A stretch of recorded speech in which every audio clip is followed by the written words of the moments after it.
Aux îles Saint-Marcouf, au large de la Normandie, il y a une forteresse napoléonienne abandonnée et des oiseaux. Beaucoup d'oiseaux.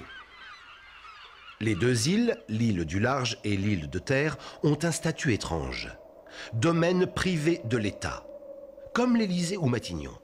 À ceci près que les îles Saint-Marcouf n'ouvrent jamais leurs portes. Elles sont totalement interdites au public. Alors pourquoi garder cet endroit au secret?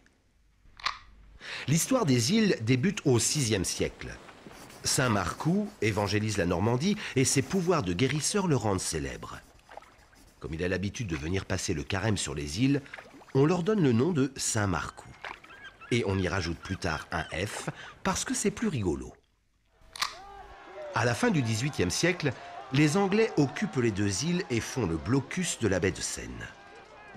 On tente de bouter les Anglais hors de Saint-Marcouf, mais ceux-ci résistent.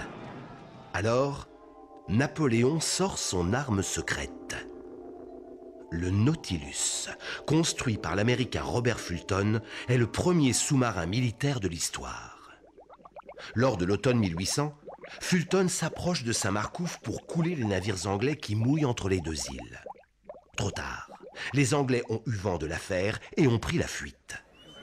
Le sous-marin ne convainc pas les militaires. En 1802, la France récupère les deux îles et Napoléon y fait illico construire la forteresse qu'on connaît et qui tombe aujourd'hui en miettes. Pour protester contre cet abandon, en 2008, lors des Journées du patrimoine, un commando débarque clandestinement sur les îles Saint-Marcouf pour y planter le drapeau du royaume de Patagonie. Le royaume de Patagonie. C'est un rêve un peu fou. Un état imaginaire que l'obscur Antoine de Tounens tente de créer en Amérique du Sud au XIXe siècle. Ses sympathisants d'aujourd'hui font des îles Saint-Marcouf la Patagonie septentrionale. Il perpétue ici avec humour la mémoire de cet esprit pour le moins original. Alors, pourquoi garder les îles Saint-Marcouf au secret? Y trouve-t-on le mystère des pouvoirs de Saint-Marcouf, le trésor de guerre des Anglais, une base de sous-marins, la Patagonie septentrionale? Lorsque l'on pose la question, on nous dit que les îles Saint-Marcouf sont interdites au public parce que la forteresse de l'île du Large tombe en ruine. Et parce que l'île de Terre est aujourd'hui réserve ornithologique.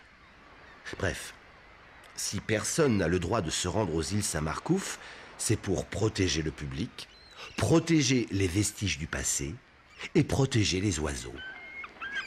Toujours les oiseaux.